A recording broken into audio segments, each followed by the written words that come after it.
Queridas guías, líderes y hermanas de nuestra inmensa familia mundial, me dirijo a ustedes para hablarles de uno de los pilares espirituales y de acción más importantes de nuestro movimiento, el Día del Pensamiento. Para comprender la profundidad de este día, debemos remontarnos a 1926, cuando durante la Cuarta Conferencia Mundial de Muchachas Guías y Guías Scouts, celebrada en Camp Edith Macy, en los Estados Unidos, nuestras representantes acordaron que debía existir una jornada anual dedicada a pensar en nuestras hermanas, guías de todo el mundo, y a dar gracias por nuestro movimiento.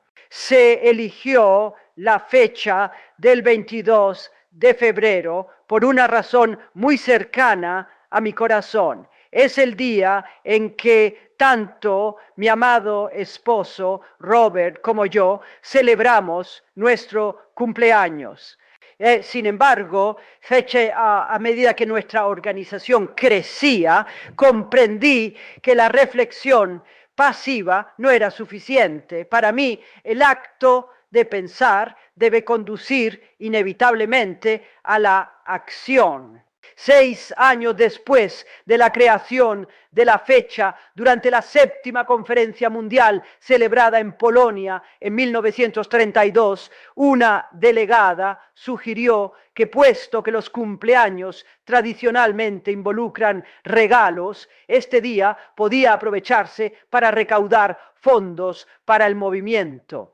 Inspirada por esta maravillosa idea, el 1 de septiembre de 1932 redacté una carta circular dirigida a todas las miembros de lo que siempre he llamado nuestra gigantesca familia.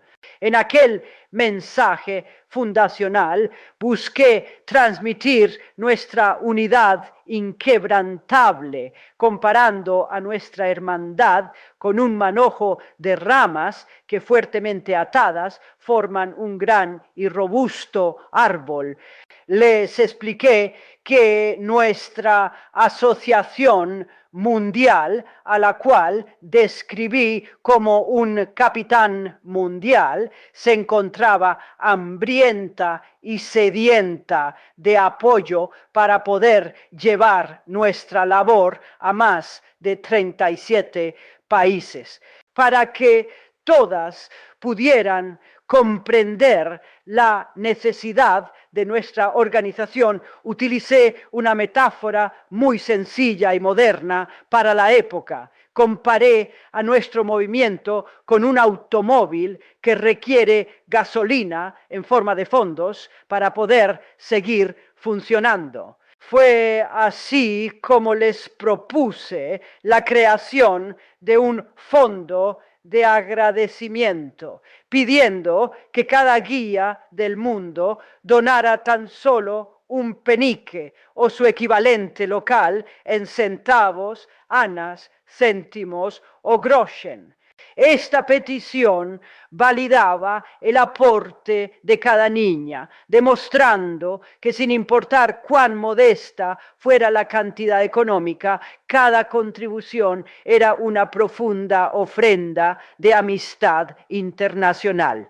La respuesta a esta iniciativa me llenó de alegría. En 1933, nuestro incipiente Fondo del Día del Pensamiento logró recaudar más de 520 libras esterlinas, sentando las bases económicas que permitirían a nuestra asociación apoyar a las niñas en los países con menos recursos y expandir nuestra red hacia el sur global. Pero el impacto de este día va mucho más allá del dinero. Al celebrar el Día del Pensamiento, establecemos una inalámbrica del pensamiento. Aunque vivamos en tierras lejanas, separadas por inmensos océanos, y muchas de nosotras tal vez jamás lleguemos a conocernos en persona, estamos profundamente unidas por esta red invisible y por nuestra adhesión voluntaria a una misma promesa y ley. Construimos una hermandad invisible, capaz de superar los nacionalismos exacerbados y los conflictos, actuando como una verdadera vanguardia para la paz mundial.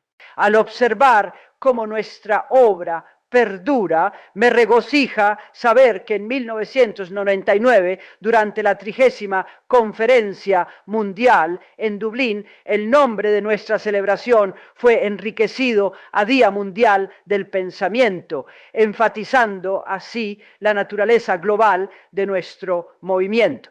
Es inspirador ver que en la actualidad esta fecha sirve para que las guías se unan en torno a temas globales críticos, creando paquetes de actividades que se traducen a decenas de idiomas y abordando desafíos como la alimentación, el empoderamiento y la construcción de un futuro pacífico y próspero para nuestro planeta. Por lo tanto, queridas mías, al celebrar el Día del Pensamiento, no se limiten a intercambiar buenos deseos. Les ruego que utilicen este momento para recordar que Dios nos ha puesto en este mundo encantador para ser felices, pero que la verdadera felicidad no proviene de la riqueza material ni de darnos gusto únicamente a nosotras mismas, sino de hacer felices a los demás. Piensen activamente, trabajen duramente y sigan cultivando esa fuerza viva de la amistad que nos une para que juntas podamos dejar este mundo en mejores condiciones de cómo lo encontramos.